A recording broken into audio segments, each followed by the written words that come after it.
toys in the attic? Christmas has always been a hard time for me. Childhood memories of bickering relatives, drunken tirades, and hostile dinner conversations made me wince at the mere mention of the holiday. In the Christmas of 1989, I broke my collarbone on my new toboggan. In the Christmas of 1997, my brother drove the family car into a lamppost.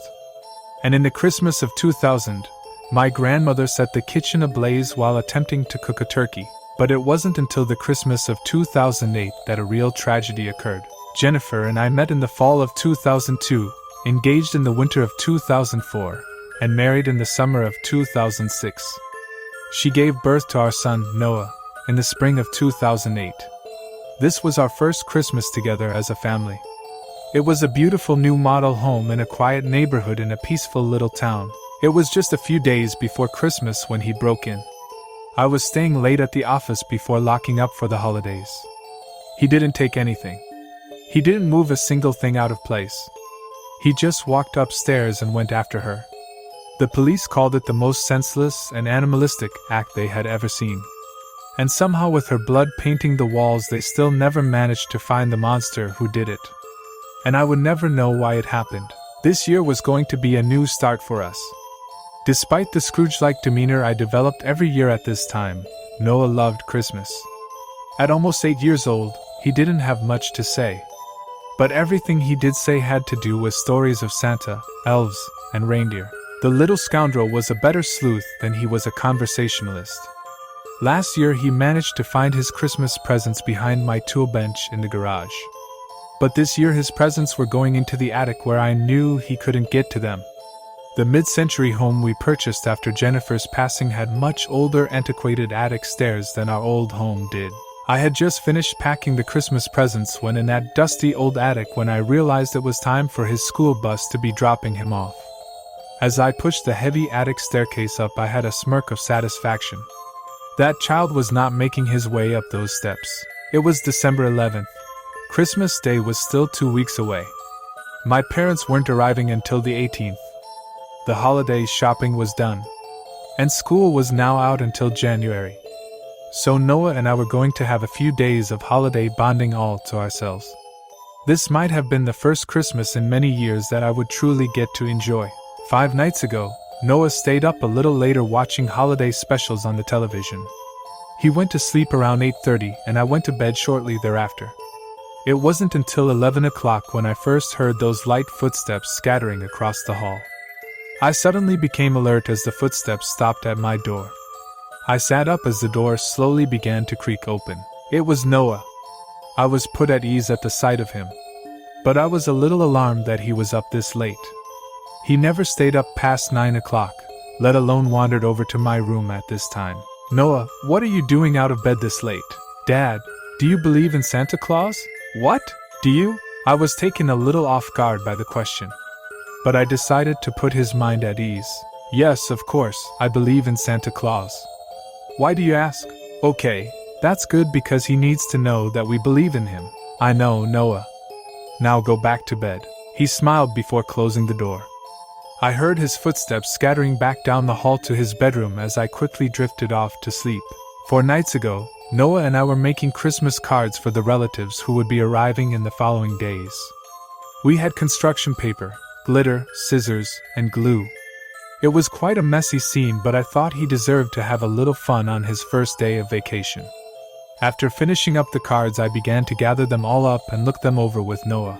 "There's one for Grandpa and Grandma, and one for Uncle John, and..." I paused at the sight of a card addressed to no one in the family. "Who is this card for, Noah?" "It's for Santa Claus. He would be really happy if we made him a card, too." I smirked at Noah's thoughtfulness and added it to the pile.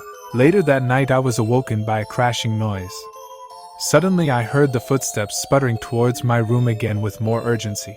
"Noah, this is the second night in a row. You still believe in Santa, right?" "Yes. I already told you that yesterday." "Okay, I don't think Santa knows that.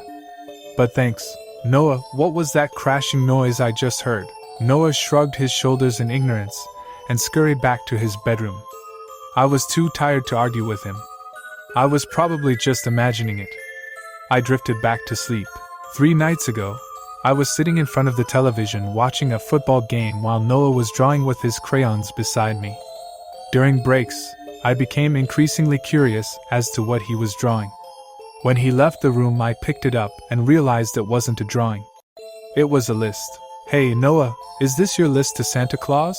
"Yeah, Santa told me I have to write him one. Do you think you can mail it to him in time?" "No, I can just leave it here. And he knows what I want because he's magic." I nodded at his flawless logic and handed it back to him. Later that night, I heard the scurrying of footsteps across the hall again. I was growing impatient with Noah's sleep cycle, but I was still awake reading at this time anyway. But he didn't come into my room that night. He just stood in front of the door for a moment and ran back to his room. 2 nights ago, I decided to sit down with Noah and ask him about his late-night wandering. He suddenly became nervous when asked, but he finally uttered that he was waiting for Santa to come with his sleigh and reindeer. I couldn't help but smile at this. "Santa won't be coming until Christmas though, Noah. We've got a few more days to wait." He seemingly brushed my statement off and made an odd request. "Can we leave him some milk and cookies for when he gets hungry?" I wasn't going to argue with him. I'd just make him a deal. "All right. But if we do, you have to promise to stay in your bed after bedtime, okay?" He nodded excitedly. But he didn't seem as happy about Santa's arrival as he did a few days ago. I guessed that he was getting burned out from waiting so long. Later that night, the scurrying of footsteps began again. At first, they were faint. But then they headed straight to my room. I was more than a little upset at this point as my door opened. "Noah, I thought I told you to stay in bed." "He came and ate them, Dad." "What?" "The milk and cookies." Santa came.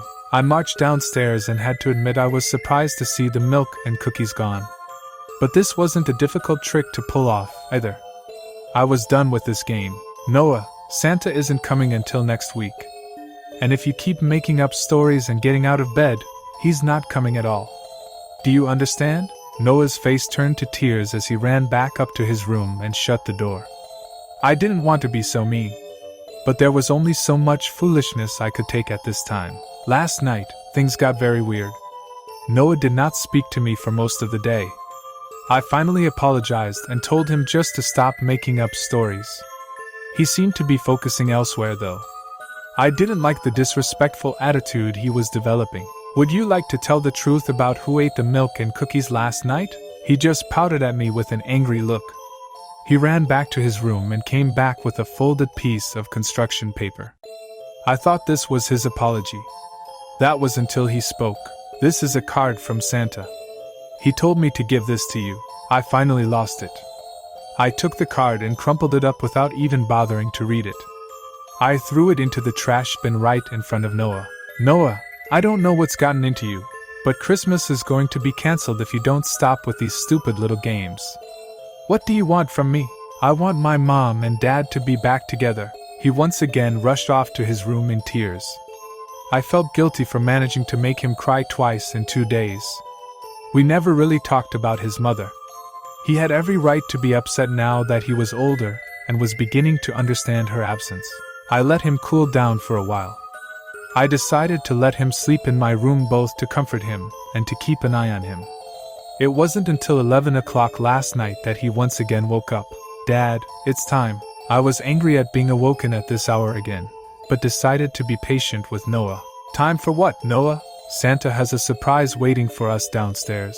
I was beginning to get a little nervous at Noah's delusions, but I finally decided to play along. Noah dragged me downstairs and into the living room.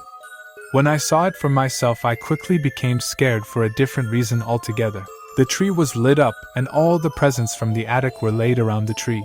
"Noah, how did you get all these down here?" "I didn't do it, Dad. Santa did." The hairs on my back began to stand on end. There was no way Noah could have lifted all these gifts, or even gotten into the attic to find them. And how did Santa get into the attic to get them? Noah turned to me and meekly replied, "He's been living up there all week, Dad. He made me promise to keep it a secret." My jaw dropped as I tried to remain cool. "Is Santa still in the house?" Noah paused for a moment before answering. "No, he said he had to leave after you found your surprise.